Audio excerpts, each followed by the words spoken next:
Emmanuel Ilunga, vous êtes président de l'Action républicaine pour le progrès. Bonjour et bienvenue dans ce journal. Bonjour, merci. Que pensez-vous de la politique d'expulsion mise en place par le Congo? Je suis triste de voir que notre ami le Congo-Brazzaville, qui est un pays ami et frère d'ailleurs, puisse se comporter de cette manière. Je pense très sincèrement que le pouvoir congolais aurait dû avertir s'il y avait de problèmes le gouvernement congolais de Kinshasa, de manière à ce qu'on puisse prendre des dispositions nécessaires pour accueillir tous ces migrants. Mais malheureusement, ça s'est passé dans des conditions on ne peut plus obscures. Et c'est très dommage pour des pays voisins. Nous sommes des voisins éternels. Effectivement, le Congo-Zaïre traverse en ce moment des problèmes difficiles, des moments très difficiles, mais je pense que ces moments auront une fin un jour et que les deux pays devront avoir des relations saines. Mais c'est dommage de voir le Congo-Brazzaville se comporter de cette manière-là. Alors, le site de Maluku va bientôt fermer ses portes. Vous étiez dernièrement en visite? Oui, effectivement, j'y étais il y a 4 jours, très exactement. Et c'est très dommage de voir les conditions dans lesquelles les gens vivent. C'est des conditions extrêmement précaires. Et parce que, bon, c'est vrai, le pouvoir congolais de Kinshasa, c'est un pouvoir qui est inapte, qui est d'abord inadapté par rapport au temps et qui n'arrive pas, n'est-ce pas, à trouver des solutions pour les personnes qui sont refoulées des Brazzaville et qui ont été pillées par les militaires congolais des Brazzaville. Donc, ce que nous proposons, c'est que le gouvernement congolais puisse prendre ses responsabilités. En même temps, nous disons, ce sont nos compatriotes qui rentrent chez eux, ils doivent trouver un accueil assez décent et des conditions de vie décentes pour les intégrer dans la société. Qu'en est-il? Justement, vous êtes parti sur place. Qu'en est-il? On sait que ça va bientôt fermer, ce site va bientôt fermer. Qu'est-ce qui est mis en place sur place? Pour le moment, il n'y a rien qui est mis en place parce que moi, je ne crois pas à la capacité du gouvernement congolais de Kinshasa de trouver des solutions adéquates aux problèmes de migrants, si vous voulez. Et je pense très sincèrement qu'on a besoin aujourd'hui des ONG, des droits de l'homme, pour qu'ils prennent en charge toutes les souffrances de ces populations, parce qu'il y a même des femmes qui accouchent dans des conditions très difficiles. Donc il faut que très rapidement, avant qu'il y ait des épidémies ou transformées en pandémie, que la communauté internationale, parce que le pouvoir est incapable, que la communauté internationale s'y intéresse. Oui, mais concrètement sur place, vous, que pourriez-vous faire en tant que parti d'opposition, par exemple? Quelles mesures concrètes, si vous étiez au pouvoir, vous mettriez en place? Nous, déjà, en tant que parti d'opposition, nous avons alerté le gouvernement, nous avons demandé de voir très rapidement avec le gouvernement congolais des Brazzaville pour que les expulsions de manière bestiale s'arrêtent. Je crois qu'il y a une partie ça a été fait. Et puis, de l'autre côté, nous avons demandé au gouvernement congolais de disposer des moyens financiers pour aider à évacuer ces populations immédiatement. Voilà. Alors, les élections de 2015 se profilent, les élections générales d'abord, puis les présidentielles en 2016. Votre programme en 3 points. Nous, en 2016, d'abord, cette fois-ci, nous ne voulons pas que l'opposition parte en ordre dispersé. C'est le travail que j'ai effectué personnellement avec les grands leaders de l'opposition que j'ai vus personnellement. Et nous sommes d'accord sur des points précis. Et d'ailleurs, dans les jours à venir... Un candidat unique? Absolument. Nous aurons un candidat unique parce qu'il y aura des primaires au sein de l'opposition. C'est ce que nous souhaitons, c'est ce qui va se faire. Parce que tout le monde est d'accord sur l'idée de sortir un seul candidat, mais à condition qu'il y ait des débats contradictoires entre les différents candidats. Pensez-vous que Joseph Kabila sera candidat pour un énième mandat? Je pense qu'il a été incapable. Il n'a pas été capable d'apporter une vie meilleure à nos compatriotes, aux Congolais. Et c'est un pouvoir global avec toute son équipe qui n'arrive pas à trouver des solutions. Je ne suis pas les seuls à le dire. Oui, mais le débat actuellement, c'est est-ce qu'il va briguer un nouveau mandat en sachant que la Constitution ne lui permet pas? Nous ne voulons pas qu'il brigue un 3e mandat parce que déjà la Constitution la lui interdit. Et s'ils osent passer en force, je pense que c'est pas bon parce qu'ils marcheront sur les cadavres des Congolais. Et ça, ce n'est pas bon. Et justement, est-ce qu'il y a une position là-dessus commune de l'ensemble des partis politiques? Nous sommes totalement en accord. Tous les partis politiques d'opposition sont en accord là-dessus. Nous ne voulons pas du président actuel de la CENI, qui était l'ancien président de la CENI en 2006, qui est un abbé et qui n'est jamais allé à l'église. Donc nous aimerions le voir à l'église au lieu d'occuper des fonctions éminemment politiques. Voilà. Emmanuel Ilunga, vous serez président, vous, en 2016? En 2016, moi, je suis candidat aux primaires au sein de l'opposition. Si effectivement j'inspire confiance et j'arrive à convaincre, à ce moment-là, on me donne mandat. Moi, j'ai le courage et j'ai les qualités nécessaires pour apporter des changements. Emmanuel Ilunga, merci d'avoir accepté notre invitation. Je rappelle que vous êtes président de l'Action républicaine pour le progrès. Merci.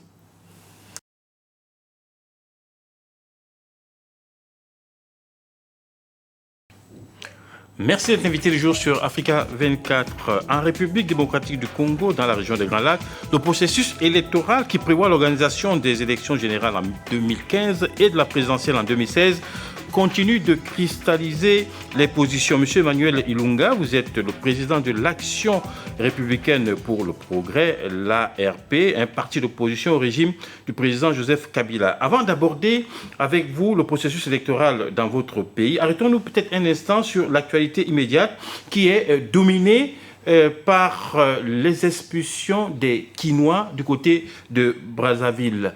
Pourquoi ça pose autant de problèmes dans pratiquement un même pays, divisé par le fleuve? Vous êtes le même frère, le même peuple. Qu'est-ce qui ne va pas entre Kinois et Brazzavillois? Bon, est-ce que je peux demander un mot pour les victimes de l'avion qui est tombé aujourd'hui? Mon message de compassion pour les familles éprouvées. Maintenant, pour revenir au Congo... Oui, vous parlez bien sûr de l'avion d'Air Algérie, voilà, qui est tombé au Nord Mali. Voilà, un message de compassion pour les familles éprouvées. Donc, nous, avec les Congolais de Brazzaville, nous sommes les mêmes peuples. Nous parlons les mêmes langues. Mais vous savez, les États communs ont été séparés. Au jour d'aujourd'hui, les expulsions ont été faites. C'est normal, c'est leur droit d'expulser des gens lorsqu'ils trouvent que sur leur territoire, il y a beaucoup d'étrangers ou il y a beaucoup des personnes qui n'ont pas à être chez eux. Ce qui est tout à fait normal, c'est leur droit. Mais simplement, c'est la manière et les conditionnalités dans lesquelles ça s'est passé. Les Congolais de Brazzaville ont été très brutaux. Et ils ont agi avec beaucoup de bestialité. Et c'est ça qui a dérangé, qui dérange même l'opinion internationale, parce que même l'ONU en a parlé. Alors, au jour d'aujourd'hui, toutes les personnes qui ont été expulsées sont... Il y a une grosse partie, on arrive à les intégrer, bon an, mal an, mais on doit les intégrer, ils sont chez eux en RDC, c'est leur pays. La RDC traverse des moments difficiles, vous savez, on sort des guerres depuis plus de 10 ans, et nous avons connu qu'il y ait des difficultés sur difficultés. Donc, ils ont profité de ça pour nous rajouter une difficulté en plus, mais je pense que dans les jours à venir, nous allons résorber ça très rapidement. Alors ça, c'est ce que tout le monde dit depuis, j'allais dire, plusieurs mois maintenant. Lors de la dernière session parlementaire qui s'est terminée, je crois, à la fin du mois de juin dernier, il était question justement qu'une commission d'enquête puisse... Une commission d'enquête de Kinshasa puisse se rendre du côté de Brazzaville et que les divergences soient aplanies. Visiblement, ça n'a rien donné. Mais vous savez, les autorités brazzavilloises ne veulent pas des commissions d'enquête, mais malheureusement, parce qu'ils savent très bien ce que les militaires de Brazzaville ont commis comme crimes et délits.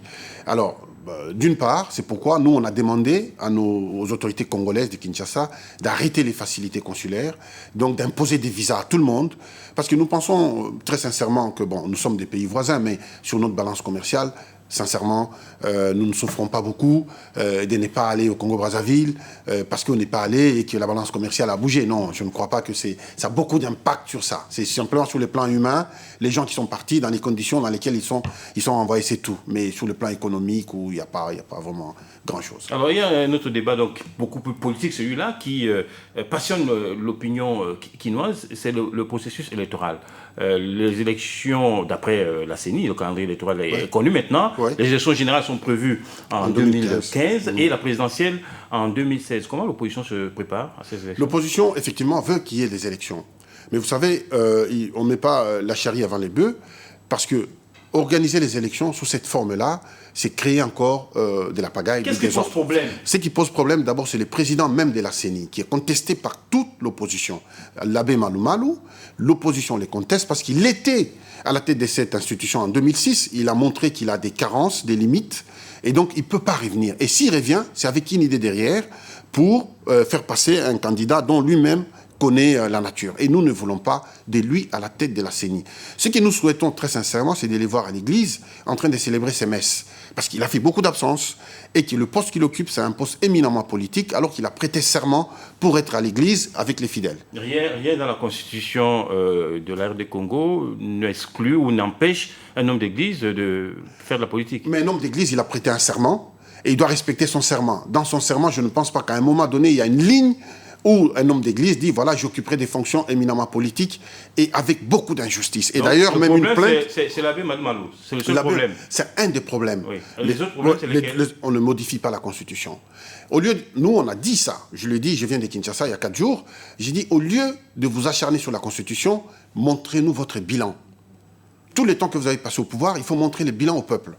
Et tout ce qu'on voit, c'est qu'on voit des belles voitures avec les ministres, avec tout ce que vous savez de loisirs, et ça ne va pas. Et du côté de l'opposition, le bilan n'est pas très bien. Nous, dans l'opposition, nous ne sommes pas au pouvoir, mais nous sommes en train de travailler pour avoir un candidat unique aux élections. Alors, votre programme, c'est quoi, du côté de l'opposition? Du côté de l'opposition, oui. D'abord, il y a l'opposition, dans tous les pays presque du monde, il y a des oppositions.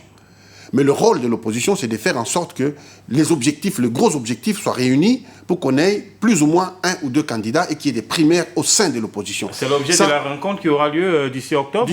D'ici en octobre, justement. Et une fois que nous aurons défini, parce que nous, notre parti a un programme, les autres partis ont des programmes, mais nous allons nous rassembler au cours d'un colloque de 3, 4, 5, 6 jours et au cours duquel nous allons discuter pour avoir un programme commun et avoir 1 ou 2 candidats qui vont incarner justement la volonté de l'opposition du changement.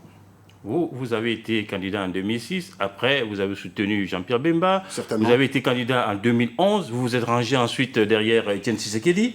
Non, en 2011, je ne suis pas allé aux élections, j'étais ni à la députation ni ailleurs, mais j'étais à fond derrière Etienne Tshisekedi parce que j'ai considéré que l'opposition doit aller en bataille rangée et qu'il faut un candidat unique. Alors, qui peut être ce candidat unique cette fois-ci Non, je je crois qu'on ne peut pas désigner un homme en disant qu'il sera candidat unique, mais ce qu'il faudrait, c'est qu'il y ait des primaires au sein de l'opposition. C'est ce que nous avons proposé, qu'il y ait des primaires et qu'il y ait des débats contradictoires. À ce moment-là, un candidat va se dégager tout naturellement. Merci beaucoup, M. Emmanuel Ilunga, d'avoir été notre invité du jour. Je rappelle que vous êtes le président de l'Action républicaine pour le progrès, l'ARP donc, qui veut militer pour une candidature unique de l'opposition pour maximiser justement les chances de cette opposition de la RD Congo de faire l'alternance en 2016. Restez sur notre chaîne, l'information continue sur Africa 24.